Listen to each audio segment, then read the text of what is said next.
everyone, welcome back. We want to continue our discussion today on ways that you can save money on professional fees when you're getting divorced, and more specifically, attorney fees, especially if you're in litigation. Let's get to it. Today we're going to focus on step 6, and that is being very clear on the charges that you're paying for. From the very beginning, when you retain your attorney, you want to make sure that you're very clear on what the fee structure is. What is the hourly rate? Is it a flat fee? How is it that you're going to be charged? What are you going to be charged for? Have that open, candid discussion with your attorney and make sure that the engagement letter or the retainer agreement, whatever the contract is between you and your attorney, is reviewed very carefully. You read all of the terms specifically when it comes to the fees.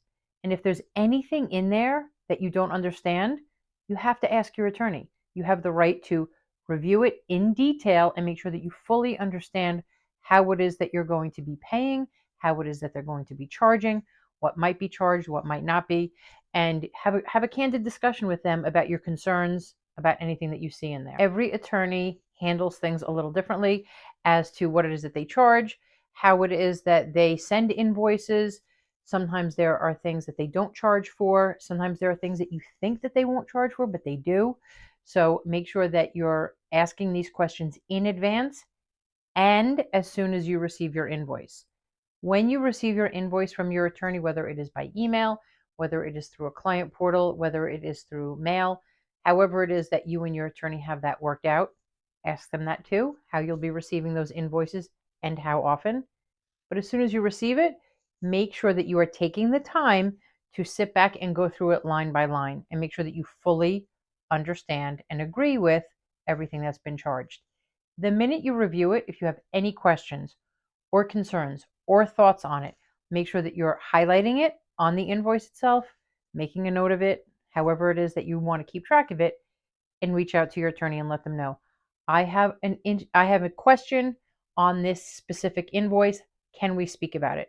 Can we schedule a time to talk about it? Making sure that you're clear on those expectations, on what those invoices are, on what the charges are right from the beginning is going to set you up for success going forward. Attorneys are human beings.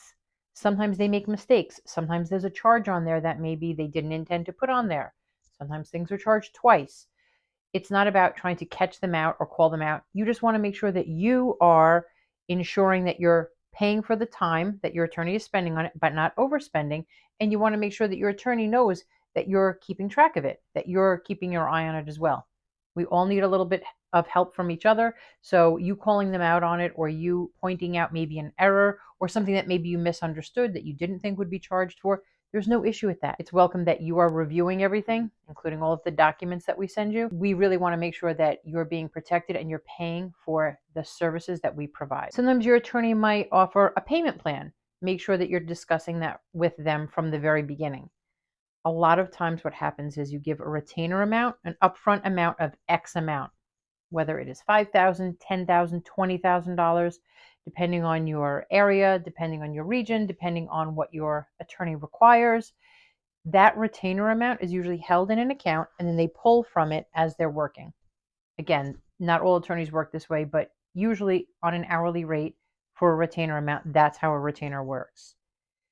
A lot of times that amount that's in there, if there's $10,000 in there and they're pulling on it as they work, it only gets you to a certain point. Then after that point, they need more money in order to be able to move forward, in order to continue the work. So when they ask you for another $10,000 to put in the bank, sometimes you don't have it. Sometimes you might need a little bit more time. Speak to your attorney about what a payment plan might be. Okay, I know that you need another $10,000. Can we agree that I would pay you $2,000 a month until my tax returns come in? Can we agree that it would be $2,000 taken off of my credit card or charged to my credit card each month? Whatever it is that you want to propose, make sure that you're proposing that to your attorney. Make sure your attorney is agreeing to it. And whatever the terms are, make sure that that's in writing. Make sure that, okay, we've agreed on a payment plan of X, and that's in writing so that you know when to pay, your attorney knows when to expect to be paid, and you're all on the same page. And if there is an option to speak to your attorney about a flat fee for certain services, make sure to ask them that.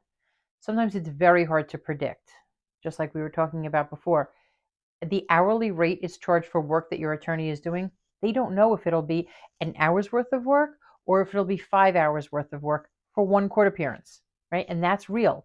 We don't know. There's so much unpredictable circumstances that can happen, whether it is the court adjourning something, pushing it out until after lunch, us having to make appearances 3 or 4 different times throughout the one day because the court wants us to come back, go conference, come back. Again, there are just so many moving parts to it that we really can't predict, but there are some things that can be predicted. Maybe drafting an agreement, maybe letter drafting, maybe document review. Maybe you can speak to your attorney about, I have a 20-page document. How long do you think that'll take? Again, there's no guarantee, but that's a conversation to have with your attorney. In order to receive top-notch legal help, you need to make sure that your attorney is paid.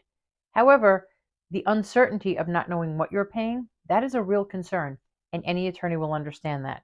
So if you have the opportunity to speak to them and they have the opportunity to offer some type of flat fee or a solid payment plan that you'll understand a little bit better, ask them about it. Make sure to ask them about certain filing fees as well. The court requires certain things to be filed and certain fees to be paid for those filings. So at the initiation of an action, a summons and complaint in New York is filed, and that costs X amount of dollars. If a motion has to be filed, that costs X amount of dollars. Now, while in the overall grand scheme of the fees that you're going to be paying, those court filing fees are not necessarily going to be the biggest. Having an idea of what they are upfront, again, that's helpful. The more you know in advance, the better you can think about your budget and the better you feel when you're reviewing invoices. Make sure also to be honest with your attorney and speak about the financial constraints that you're feeling. What it is that you can afford, what it is that you can't afford. Maybe you don't want to do full discovery because you know that your spouse doesn't have that much, right? They don't have these hidden assets, so you don't need to pay your attorney or any forensic evaluator to start digging. I'm not telling you not to protect your rights. I'm not telling you to not take the next step as needed.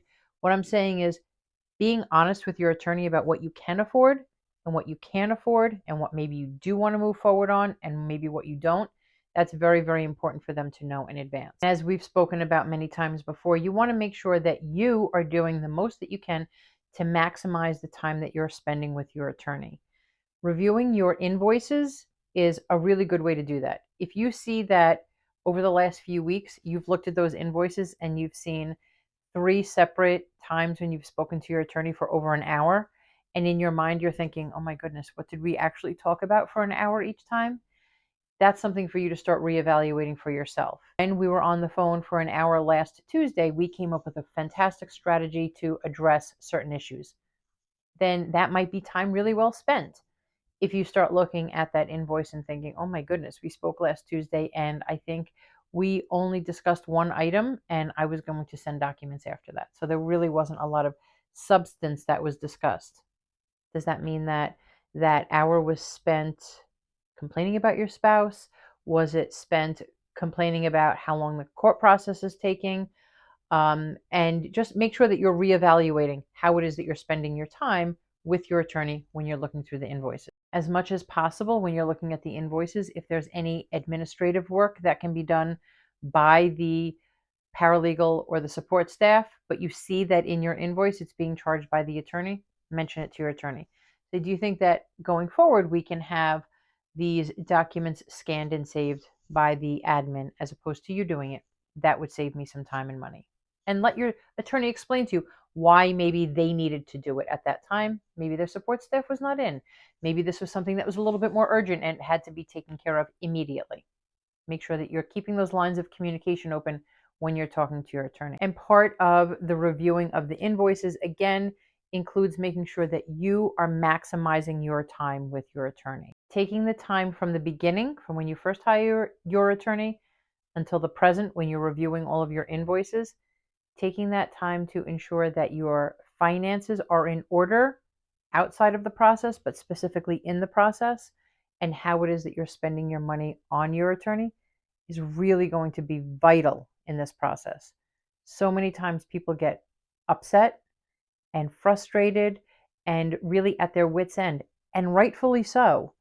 by the time we are in court for the second, third, fourth, fifth time, and their attorney fees are racking up expeditiously and they feel like they're getting nothing out of it. That is a justifiable feeling. And I'm here to tell you that attorneys feel the same frustration. Not that we are not there to make money, we are. But any attorney that I've worked with, they want to go in, help you the best that they can, and come out and get paid for their services.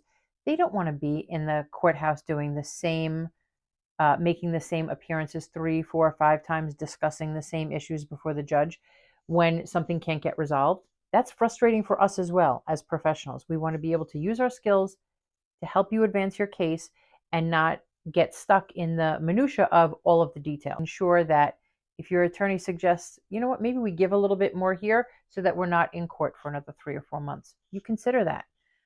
No attorney wants you to walk away from your rights. No attorney is going to suggest that you just give up everything. But if it's a little give here to save a lot here, that might be something to talk to your attorney about. The goal here is to give you pointers on ways that you can save on attorney fees, unexpected expenses when you're going to be in the court system, or just going through divorce, whether it's mediation or collaborative. Always make sure, the bottom line here is always make sure that you're being open and transparent with your attorney. Tell them your concerns, tell them your thoughts, and tell them that you are willing to work with them on any way that you can save money. As always, we look forward to any comments that you might have, and we look forward to speaking with you next time on the Divorce Den.